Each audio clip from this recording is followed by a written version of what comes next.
Hello, friends. Welcome back to Reiki Crossroads and Connections, where we're exploring pathways and practices that help us to live lives that are rooted, spacious, connected, and that help us to remember ourselves.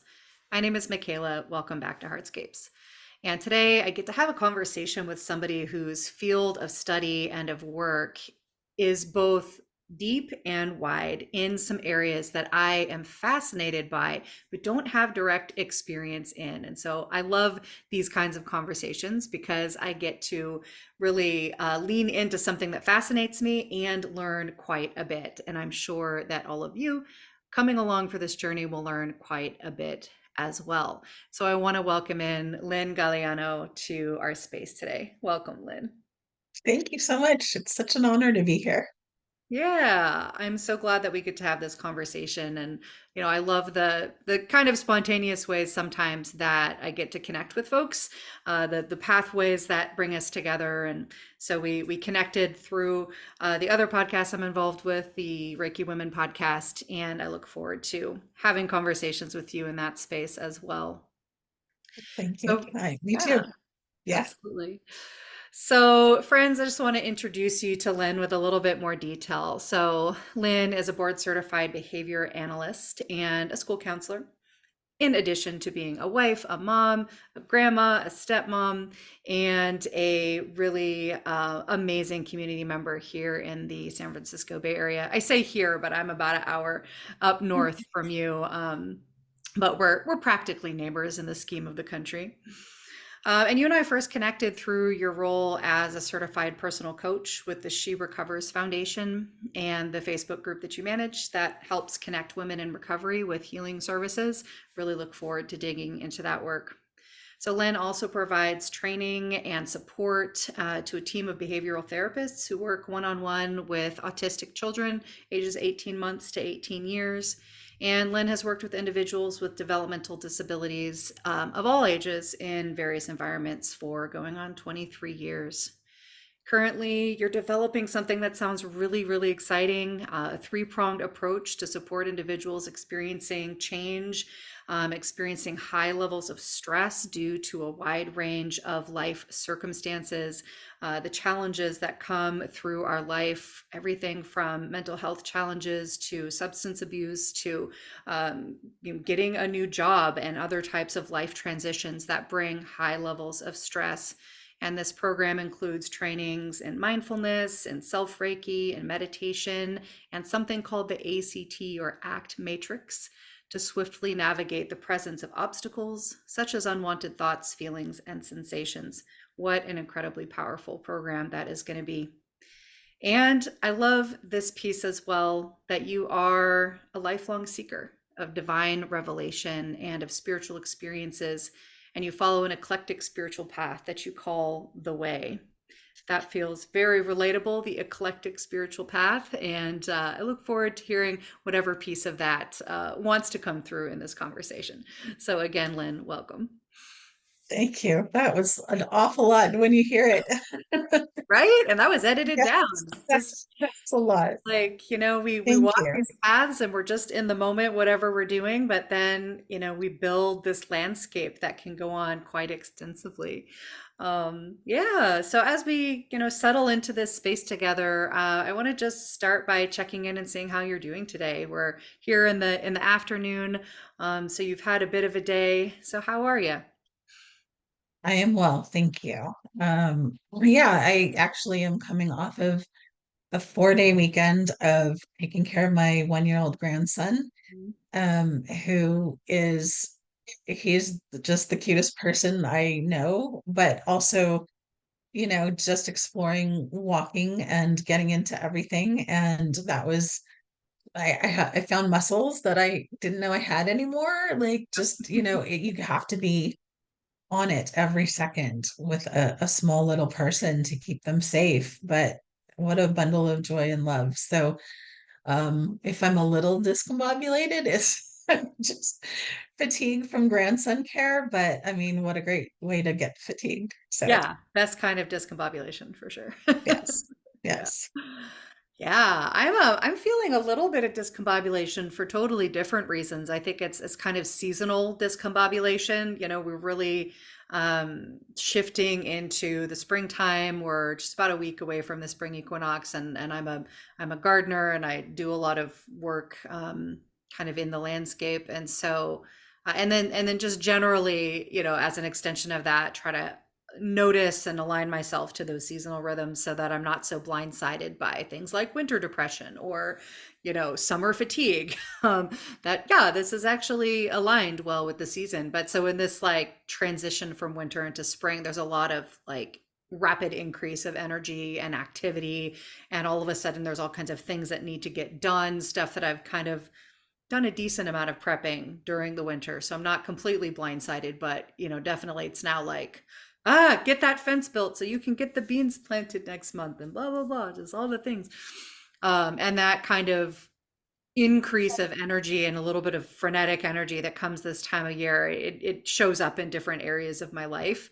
And so, yeah, it's like definitely an opportunity to be in the grounding aspects of our practice and to, you know, slow down while still participating with that energy because I can go too far in the opposite direction. Okay, just like hunker down and like don't deal with it. Mhm. So I'm kind of in that space of like ride the energy without letting it get overwhelming. So yeah, discombobulated.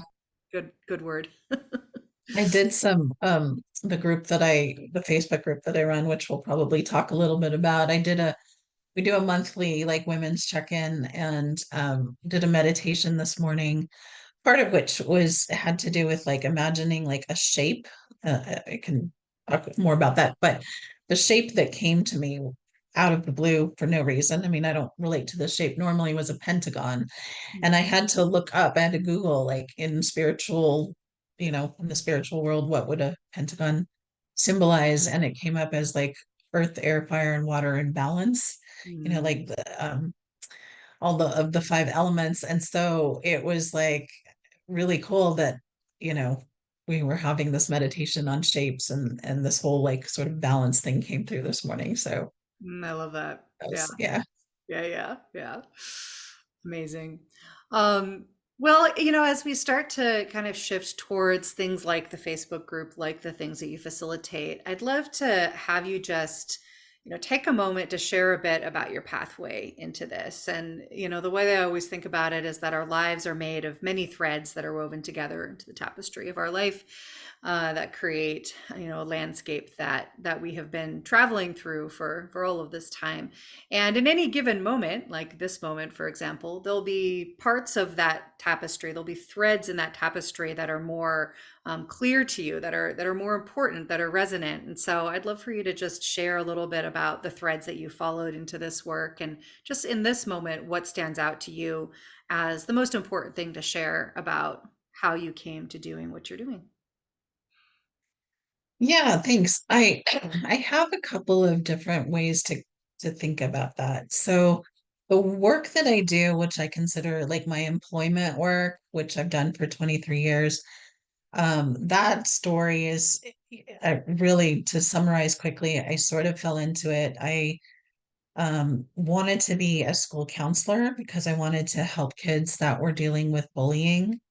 And at the point where I graduated and I got my school counseling credential, the state of California had a hiring freeze on school counselors. Great timing. So, really wasn't finding a job. And somebody local, a friend of mine, said that I would have like the qualifications to work for the California Regional Center system, which supports people with developmental disabilities, children and adults. And I ended up becoming a case manager there, just because I was looking for work, and I hadn't planned on really going into the field of autism or supporting people in that population. But I fell in love with it, and I never left. So I ended up going back and doing additional post grad work to become a board certified behavior analyst. Mm, And that's what I do, kind of my Monday through Friday. And I love the work that I do. I love connecting with people. I love helping people reach their goals.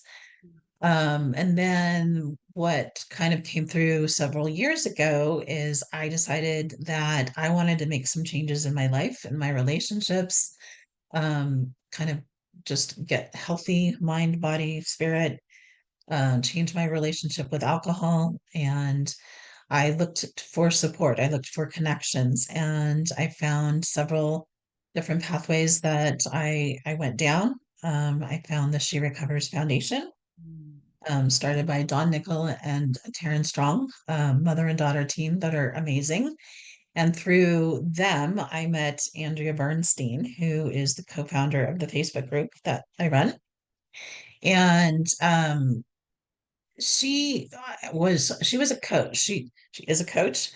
And I did some volunteer work as like a co-host for the free meetings that they have. They have like every day, 7 days a week, two free meetings a day for women, non-binary individuals who identify with women's causes. And Andrea was coaching, and I volunteered to be a co-host. And our volunteer work lined up together so that, like, I don't know if it was Tuesdays or Thursdays, but whatever day it was, she was always the coach and I was always the co-host. And Andrea started talking about how she practiced self-reiki and Reiki as part of her recovery practice. And I had heard of Reiki, and at the time I was looking into Qigong as part of like trying to get the whole mind, body, spirit back in order. And I said, what is this Reiki thing that you do? Can I join you? And initially it was just Andrea, sorry, Andrea, her mom, and I, and we would get together on Zoom because they live in Philadelphia, nowhere near us. And she basically taught me kind of self Reiki, not the like level one, level two, but just kind of general how to do it. And so then I decided to sign up and take the classes for levels one and two. I did that, and then I really liked it. I went back to take the master course about 9 months later. And so then I actually took a couple of other courses. I found a local in the Bay Area, Kaliki Reiki. Registry Ma is the lineage holder for that, and took a course, the level one for Kaliki Reiki, which I love. That's a yogic divine feminine lineage. And I plan to, further explore that as I go. And then I've been mentored and getting some mentorship just to go deeper into the more of the traditional Japanese, non-Western Reiki through Karen Hill, Makoto Reikido in Australia. So I've had kind of like different mentors that have been really significant to me. And then bumped into you, and I was like, wow, this is so cool because you're local and we can actually meet in person and kind of explore things further. So that's a little bit about like where I've come from. And then the work that I'm going to do or have started doing is through offerings through our Facebook group. It's like an energy, it's not just Reiki, it's energy, mindfulness and meditation group. Yeah. And then I did a workshop in end of January with a couple of other local friends, Monica and Liliana, that are both Reiki masters, and we did an in-person offering for like meditation, chakra healing, qigong, Reiki, and now I'm just working on my own. I'm developing my own program. Sorry, I'm gonna get some water. No, what's up? But that's where I'm at. Yeah. Was Yeah. that too rambling? I'm sorry. That was very rambling. No, not at all. There's, again, when we're following threads, right? Like they're going back quite a ways and weaving together, but there's then this coherence about it that gets revealed over time. So I appreciate getting to follow that landscape a little bit. Um, yeah, and I definitely relate to this having these kind of multiple areas that you have spheres of genius and influence inside of, and that kind of way of following the flow of teachers and kind of coming into those things that we need in the moment and layering them together. I have such a great respect for teachers, and I love having multiple teachers across a long period of time to draw from. So I really appreciated that piece of the story. Yeah, Think about definitely. these, yeah. When you think about these kind of two, the two main territories of the work that you're doing, the work with autism and with supporting professionals in that area, helping people to meet their goals and to build their lives in that realm, and then the area of recovery. Both of these areas, they seem, on the surface quite different. I would imagine that there are some threads that are in common. But in either case, what I'm curious about is the ways in which your work in either of these areas, you could speak to both of them or choose one, um, helps people to, as we say here in this space, live a life that is rooted, that is spacious, that is connected, and that helps people to remember themselves. So if we think about that kind of framework of, these major outcomes of practicing the system of Reiki from its origins, I'd love to hear you talk a little bit about how those themes show up in your work. Your work that helps people to live lives that are rooted, spacious, connected, and that help them remember themselves. How do those themes show up for you in either of those spaces? So when I am doing my coaching work, which I don't think I mentioned, but I also became a She Recovers coach after having joined the She Recovers world.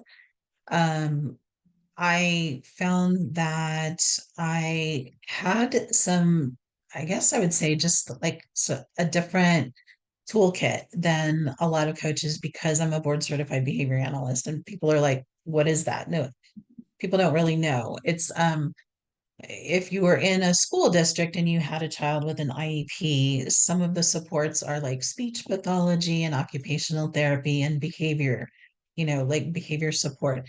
So in a school district setting, that would be where I would come in. I would come in and provide support to paraprofessionals, special ed teachers, the students in terms of like being able to reach your goals and be successful for academic success. I don't often work in the school district. I have done that. I mostly, right now, the work that I do is supporting direct interventionists, behavior therapists who work one to one in the homes with kids with autism. And so my job is really more or less training people to use behavior analytic skills. So it's evidence based. Funding sources will pay for, like Kaiser Medical Insurance will pay for anything that's like really evidence based to be effective to help kids with autism to reach their goals. So as a behavior analyst, I'm using that skill set, and I started thinking about like how can I generalize this to a bigger population because B.F. Skinner, the father of behavior analysis, did not create behavior analysis to work with the autistic population. It was to create a better world. And I started thinking about how I could use these skills with people who are trying to reach other goals, not just, functional communication or self-help adaptive living skills, but can we use this for our own recovery? Yeah. And the ACT matrix, ACT is acceptance and commitment therapy or commitment training, depending on how you say it. That's an evidence-based tool that I learned through my other job, and basically can apply that to reaching our goals for recovery or like you said, like for, going through changes in life, divorce, getting a new job. Let me read this because I'll get it wrong if I try to remember it. It's basically an approach to overcome internal barriers, solve external obstacles, activate intrinsic motivation, and achieve your life purpose. So Mm. that's what the ACT Matrix is. Dr. Kevin Polk is a teacher that I've had, and he wrote this here in case anybody wants to find out more. Essential Guide to ACT Matrix. He and his partner, Phil Tenaglia, business partner Phil Tenaglia, wrote or taught me a lot. And then I have some BCBA friends, Tina and Monica, who also really kind of mentored me through that. So I was able to take Act Matrix, which is a very mindfulness, being in the present moment, like finding what's, coming up and then being able to sort it, categorize like what's the yucky stuff that's coming up. Is this something that's taking away from my goals? Is it taking time away? Is it bringing me closer to my goals? And it's a really good visual system because you actually write it down in the matrix. And that's the work that I've been doing a lot with mindfulness and then self-reiki training for women that are in recovery. So that's kind of how that all weave together. I learned a tool in this one area of my life because I was taking continuing ed units. And I learned about the ACT matrix to work with mostly at the time it was adults with developmental disabilities and their caregivers because it's a really effective tool for caregivers. And then I've just sort of like brought it into the recovery coaching model. And the clients that I've had have said that it was really unique, it was really powerful, that it made a change in their life and their perspective really quickly, like 3 sessions. Wow. So that's why I like it because it's evidence-based and it really works fast. Yeah.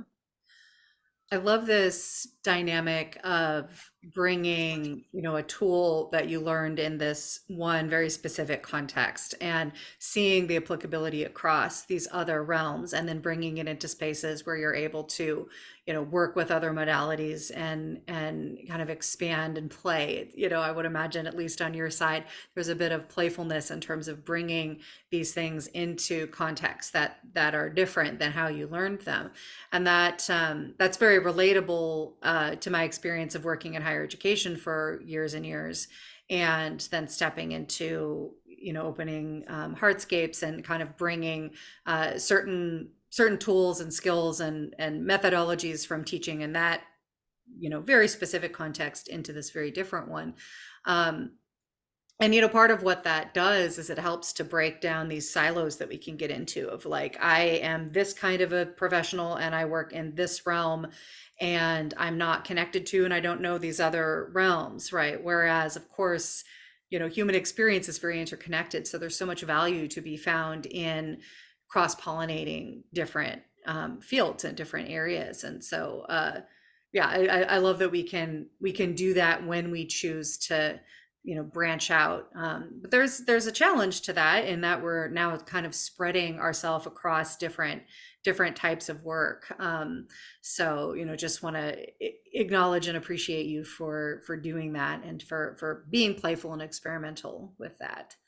Yeah. It's been really fun and it's super rewarding just to be able to like see somebody have, a reaction of like, I never thought of it that way, or I never noticed this coming up for me. I never noticed that I was getting hooked or I was in this stuck loop of telling myself, I'm never going to be able to do this or this person is always going to think of me this way and how, kind of this mindfulness meditation matrix Reiki all combined into this groovy little energy ball kind of really helps with the mind shift that people need to get past the barriers where they've been stuck. And it works across populations, like I said, like doesn't matter. It doesn't matter. Diagnosis is not even existent anymore when I'm doing this kind of work because obviously I'm not doing this kind of work when I'm working directly with kids or anything like that. This is my own private practice, but it definitely is something that I feel like people have had a really positive experience with and that really kind of inspires me to kind of dig into it more and see what else we can do. Yeah, and it sounds like that by kind of creating this new this this space that you're bringing this tool into, bringing it together with other practices that have been beneficial to you from other realms, that you're getting to kind of create something that maybe you can tell me if this is true, but maybe where practices like mindfulness, like self-reiki, come in to maybe support the act process in a way that that wasn't maybe originally developed into the process. I'm thinking of a practice that I was trained in grad school called overcoming immunity to change, and it was developed by Harvard researchers in the business school, and they it was it's a really beautiful kind of elegant model for looking at the places where we are really internally stuck on making a change in our life, and they're focusing on in our work life, but of course it crosses all elements of our life when we're really struggling to shift a behavior, and it gives you this process of kind of analyzing one's own subconscious around where that behavior came from and what might be the motivation for that behavior, and doing small changes in behavior and observations to help to slowly shift into the change that we want to see. And it's this really beautiful, elegant model that I've used in a variety of ways.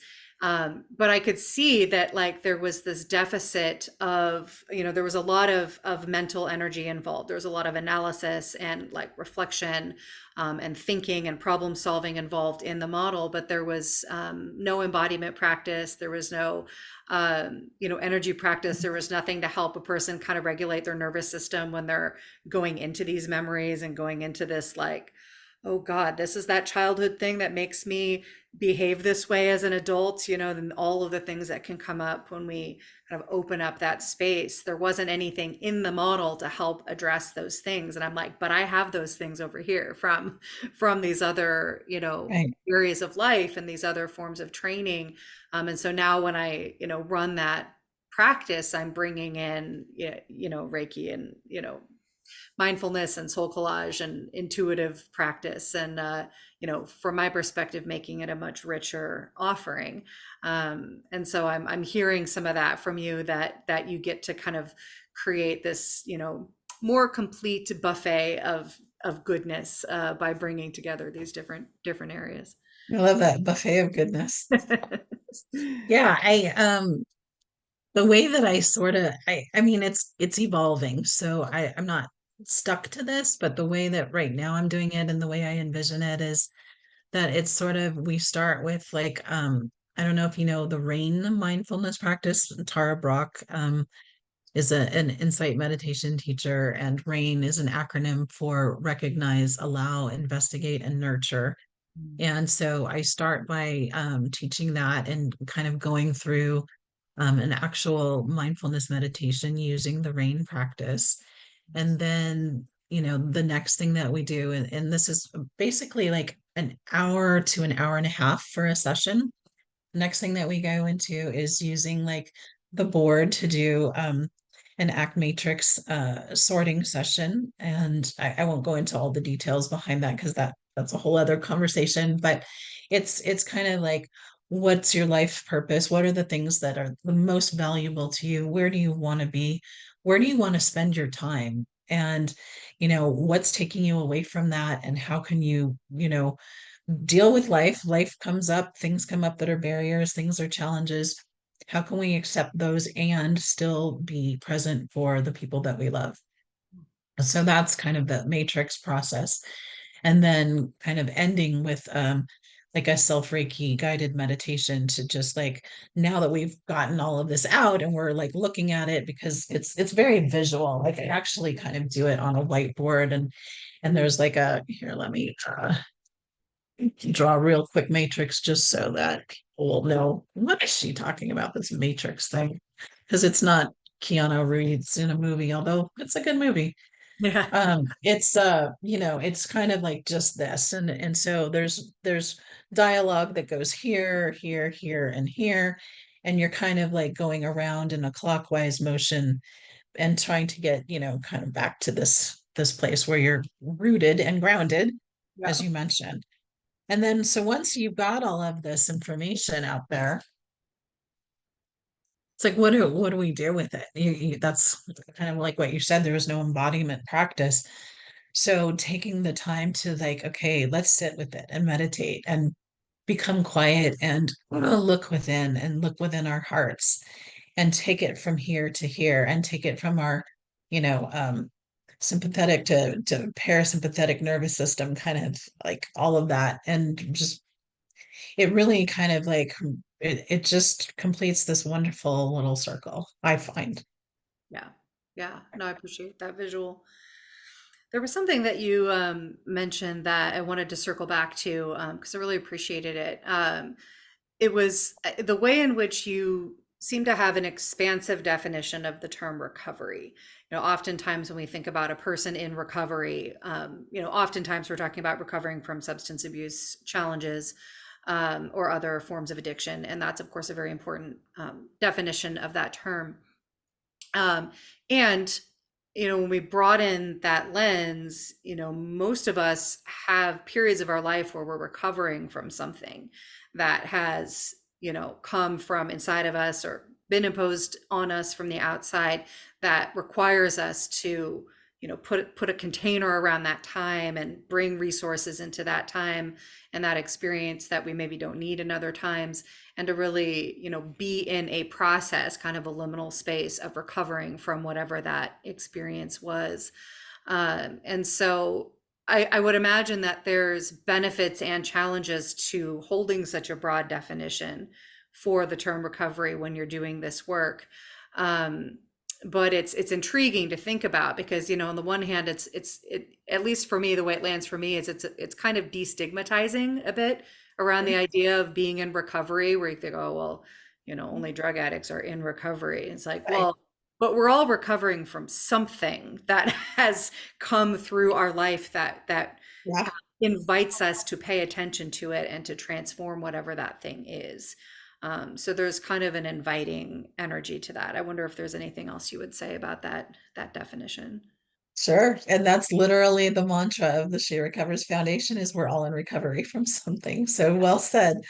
Yeah, so recovery. So I didn't know this when I started the journey. I definitely was like, I would never tell somebody I'm in recovery. Like, so because I there is that stigma that must mean that you're an addict. It must mean you're a loser. It must mean that you're not in control of yourself. Like, what's wrong with you? But what I found is that that's not it at all. In fact, the things that lead us to behaviors that we engage in that maybe aren't serving us or that we don't like, that's really something that's far more deep rooted, like fear or anger or betrayal or hurt, something that we're trying to cover, something that we're trying to escape from. And, at one point you might pick up a glass of wine and be like, oh, I feel better. Thank goodness, but then you keep doing it and then it doesn't serve you anymore, right? It becomes a habit instead of something that was like a momentary relief.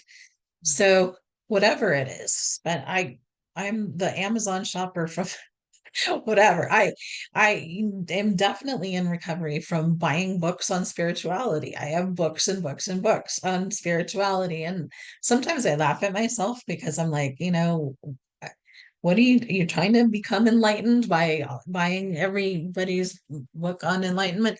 So it doesn't, recovery is just trying to really get back to the way I say it is it gets us back to our original factory settings, which Yeah. is what Reiki does for Yeah. me. It brings me back to like my wholeness, to my innocence, to the place that, creator or spirit or God or whatever word you want to use, really intended us to be, like very rooted and grounded and connected with others. And for me, that's what recovery is. So I stopped looking at it as, a label for people that were not successful in some area of their life, but that exactly we're all in recovery from something. And tomorrow it might be grief or trauma or divorce or health issues. And how can we get back to our center and how can we get connected? And that's really what Reiki is for me. And that's what recovery is for me. I love the way that you pull those threads together. My second Reiki teacher, the one who really kind of walked me into working with the Japanese roots of Reiki and practicing from its origins, he defines healing as remembering the wholeness of our true self. And when I first heard that, it was like I'd never heard healing defined that way before, in the Western styles of Reiki, I've been practicing for about 3 years. Prior to that, healing was, very much about fixing a problem, right? Mhm. Whether it was a physical, Yep, emotional, spiritual, mental problem, there's a problem, we're going to fix that. And this definition of healing as remembering the wholeness of our true self was so powerful. Firstly, because it's remembering, it's not fixing anything. It's coming back into a space of awareness that we are whole, absolutely. inherently, and that there may be things that happen. There absolutely are things that happen during our journey, from birth to Right, death, that cause dissatisfaction, dis-ease, challenges, pains, things that need to be corrected and addressed. But that inherently there's this whole place that is always there. And, when I think about the way you're describing recovery as coming back to that place so that we no longer, feel so attached to those mechanisms that help us have some sense of equilibrium when things feel so challenging, that really resonated. And for me, in my journey, the first thing I would say that I ever did as like a significant step towards, developing a spirituality, developing spiritual healing, and just healing my life in general, was that I spent a year in Codependence Anonymous. So doing a 12-step program around, behaviors that I never would have thought of as addictive or, pathological, or that I needed to recover from, right? They were invisible to me. They were just how I was, how I responded to other people, how right, I responded to conflict. And it was very confusing to me, why in certain, close relationships, like the ways that felt very normal to me to kind of respond to what was happening were being met with such resistance and such difficulty. And of course, that was all their problem. That was their issue. They were the problem, not me. I'm not the problem, right? And so right. having this, insight that came through a friend who knows me very well and was able to provide this insight that maybe you should spend a little bit of time investigating your own behavior, instead of saying it's all about them, was this door that opened up. And having that year of recovery, at least, or starting the process of recovery from, deeply entrenched set of behaviors, was the door that then, after that year completed, I got that year chip and like met my first Reiki teacher that next week. And so, it really felt like the two of them were absolutely aligned in my life. And that even though in those first years with Reiki, I didn't have this lens of, remembering my wholeness, essentially that's what I had been starting to do, right? I'd kind of begun that process, given myself some framework for how to understand what that original factory reset version of me might have been, or might still be. And so, yeah, I love pulling those threads together. That has a lot of resonance. Yeah. That's so great. I love it. Yeah. Yeah. So I wonder, as you have brought your work, with, behavioral analysis and therapy into the realm of working with women in recovery, and working in this more fluid way, a little bit more open space, I'm curious about, some of what you've observed, what you've, observed in yourself and in others as you've brought these tools together and, open some space, for folks. And I know this is a journey that is evolving and that is kind of unfolding as we speak. And so, please also feel free to share what you imagine those, impacts will look like moving forward. It's a good question. One of the things that I've noticed is that people who are affected, and I'm speaking more to the caregivers at this point than to people who are experiencing developmental disabilities themselves. Caregivers are often sort of, I think, overlooked in their needs. We talk about self-care. What does that look like? Well, I can tell this is such good divine timing. I just spent, 4 days with a 1-year-old who doesn't, to the best of my knowledge, have any kind of a developmental delay. However, I couldn't, if I didn't have a husband, I couldn't have taken a shower for 4 days.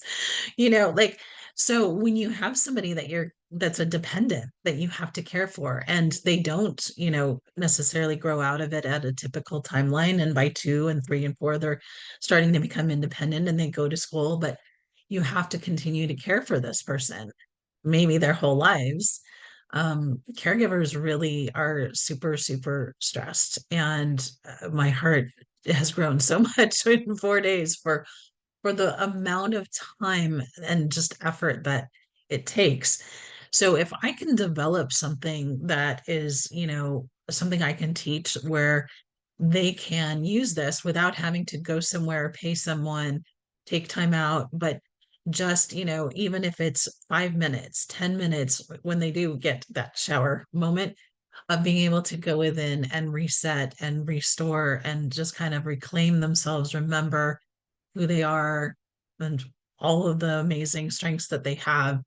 If I can develop something like that, that can be applied to caregivers of any, whatever. If you're a nurse, it doesn't, doesn't have to be developmental disabilities, but also for people who are just experiencing life stress and challenges and relocation and whatever it might be. I want something that's fast, that's easy, that is like as universally applicable as possible.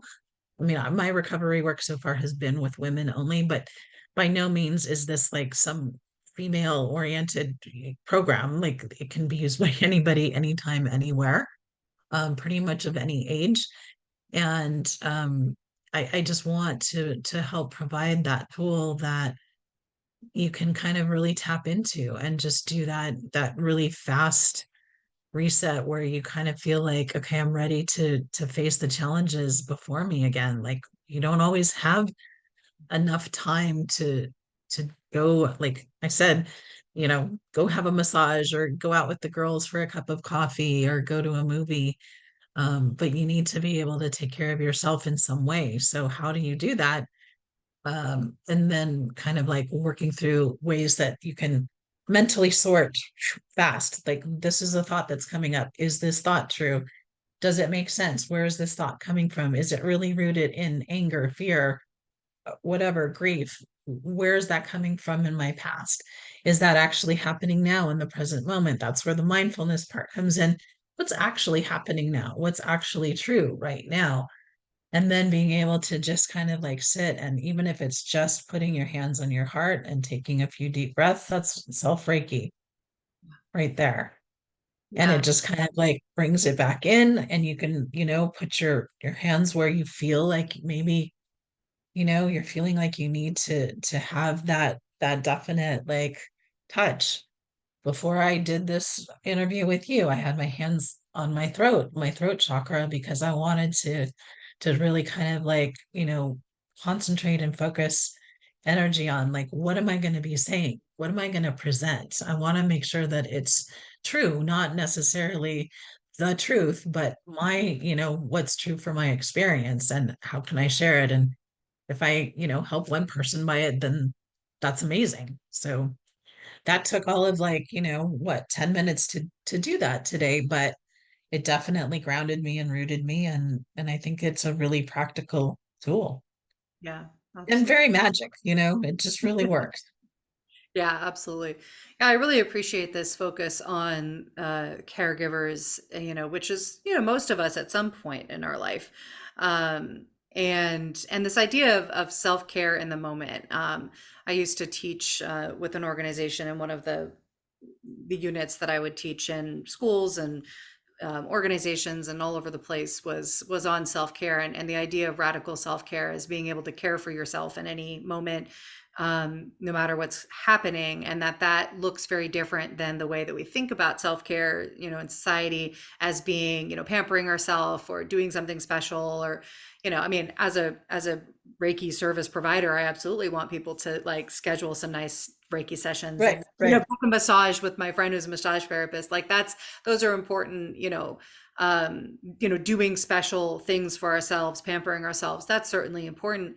But when we think about what we actually need for sustainability, we need to be able, in any given moment, no matter what's happening, to bring some form of care to ourself. And that might look like asking for it from somebody else. It might look like setting a boundary, saying no to something. It might look like That's speaking a our good mind one. about something. It might look like being sure we like have food with us when we go into that moment, making sure we have a water bottle. Like sometimes it's the most mundane things, or even the things that we feel resistant to, like saying no to something, or scheduling that dentist appointment, or whatever it is that Right. makes the biggest difference in how well cared for we experience ourselves. And when we're under the additional pressure of sustained care for another person, that just becomes doubly and triply important. And so I totally agree with you that these practices become that care kit that we have with ourselves that we can pull out at any time, and that doesn't take a lot of effort. One of the things that's so precious about the system of Reiki is that it is simple and it's accessible, and you carry it with you, and you don't need anything complicated to engage in it. It's focusing your attention in a particular way, breathing in a particular way, possibly using some loving touch, possibly not, Right. contemplating the situation through a particular lens, through the lens of the precepts, and letting all of that be a way of being that we can step into, or even just move with at all times when we become practiced enough, that becomes a source of continuous care that we can bring to ourselves. And then, of course, the way that that then ripples from ourselves outward to the people that we're caring for and the people that we're with. So I think that's incredibly important to focus on that, teaching people these capacities. I want to jump in there. That's a really what you just said is really important, because I think that one of the ways I've been effective as a mentor and a coach for the people that have worked with me is that I have learned to manage my own anxiety and stress, because trust me, I'm working with sometimes kids that have very high needs, very, aggression, self-injurious behavior. They're running away, elopement, from the community, property damage.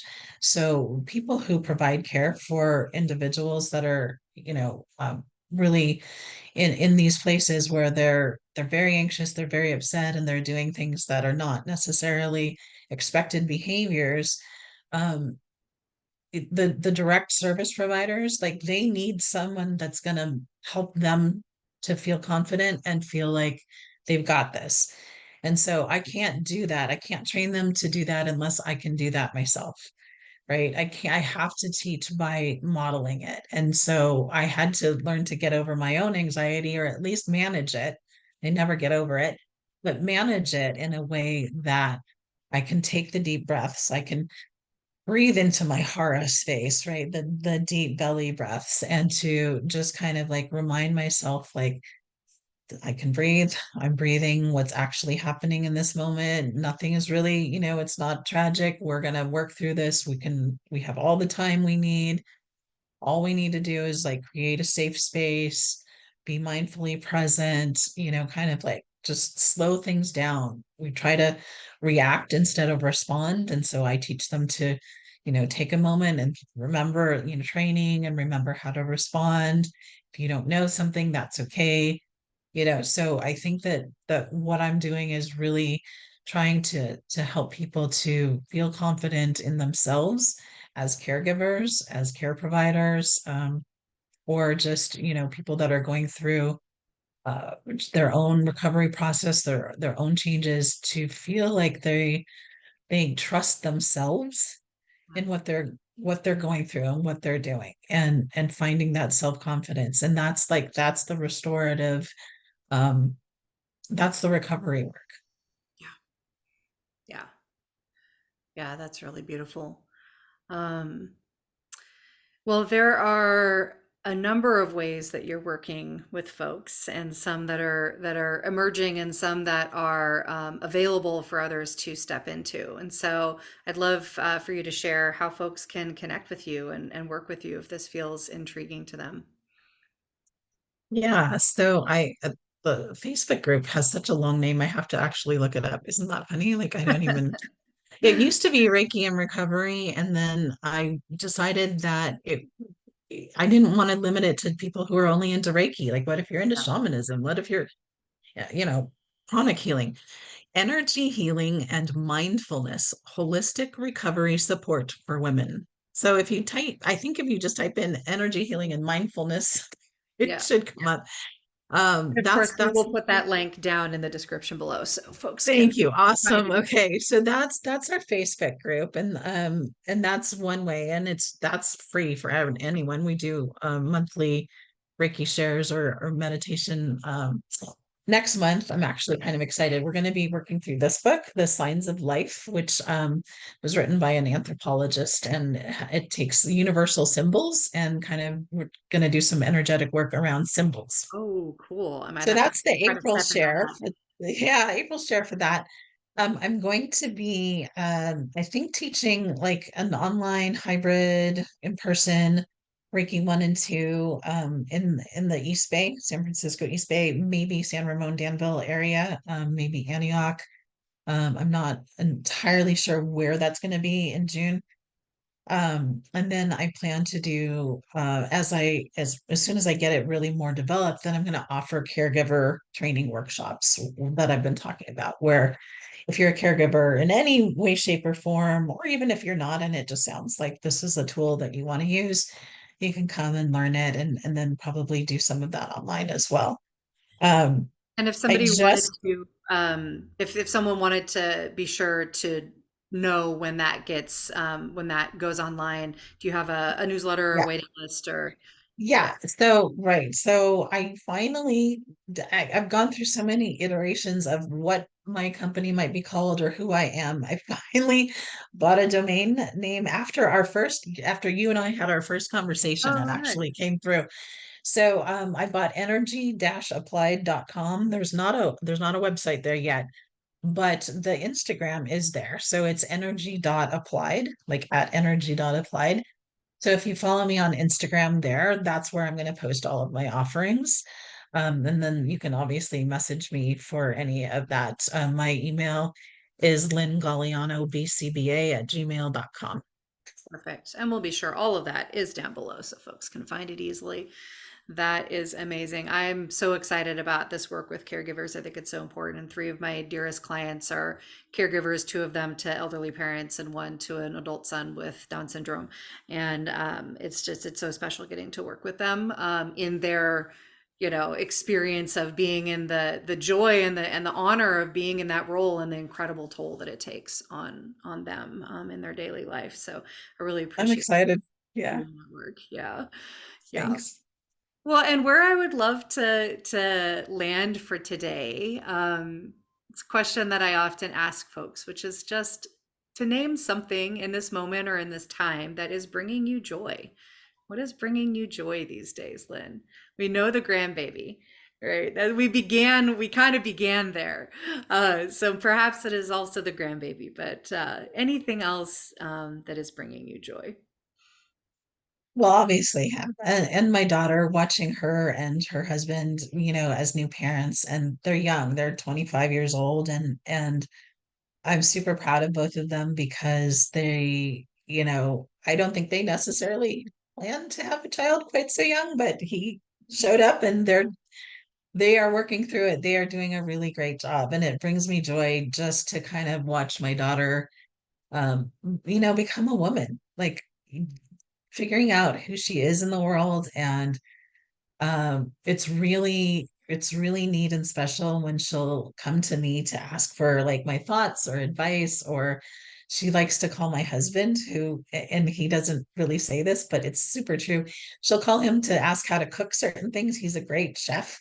And so he gets really tickled when she'll say, like, how long do you cook asparagus? He gets those calls, and stuff. And so just kind of like watching her, and she's got a couple of close friends that I've known since they were really young, just becoming wonderful young women. And I get so much joy to see this next generation just coming up and becoming thoughtful and motivated and integrated, and just like what they're doing with their lives and how they want to help people, or who they want to be, what Yeah. changes they hope to make with the world and the earth.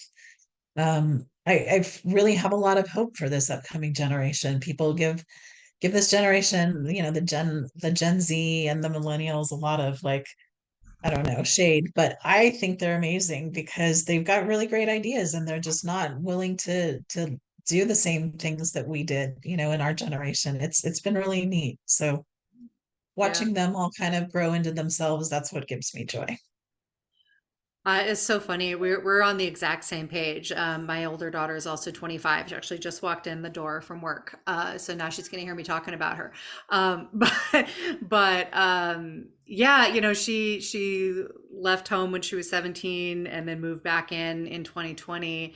And her little sister is 12 years younger than her, so she's just 13. And they practically didn't have a relationship, at that point when she Right, was originally, and to see the two of them like come together as sisters, and to watch the older one really come into herself, just exactly as you're saying, really being the question of who am I, and going after answering that question for herself in authentic ways, while, really building her character as a person. I'm really grateful to get to kind of have a second chance to like be involved in that, as she's mhm, living with me yeah, now.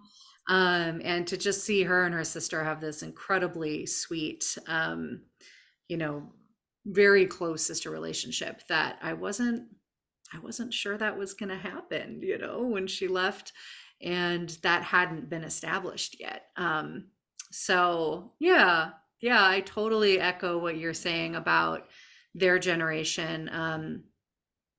They're amazing people who have been given a tremendous amount to carry. And yep, I am all here for the ways that they're pushing back against the ways that, our parents perhaps, and maybe us as well, would have said the way that things should be done.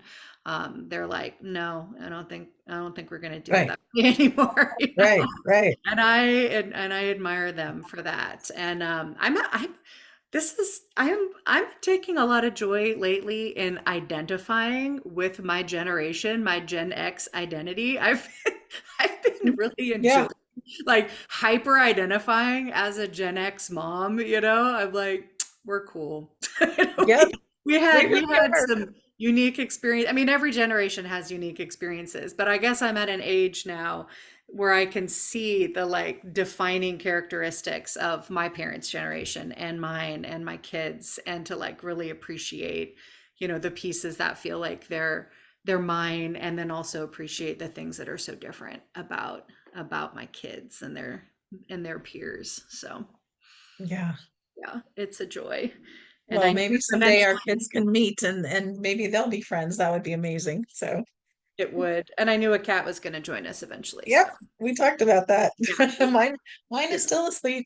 She came in with the kiddo. So, well, this is a great place for us to land. Lynn, thanks so much for having this conversation, for doing the work that you do, and for sharing a bit of that with us. Folks, feel free to ask questions down below in the comments of either of us. Share your experience with any of the topics that we've covered, your questions, and what is on your mind moving forward. And as you step into your journey of recovery from life, whatever life is bringing to you, that you are, coming up against the need to remember your own wholeness, may you be deeply provisioned for that journey. So, thanks everybody for watching. Thank you, Lynn, for joining me. And we will be with you next time on Reiki Crossroads and Connections. Until Thank then, you so much for having me. absolutely. We love you. Goodbye. Bye.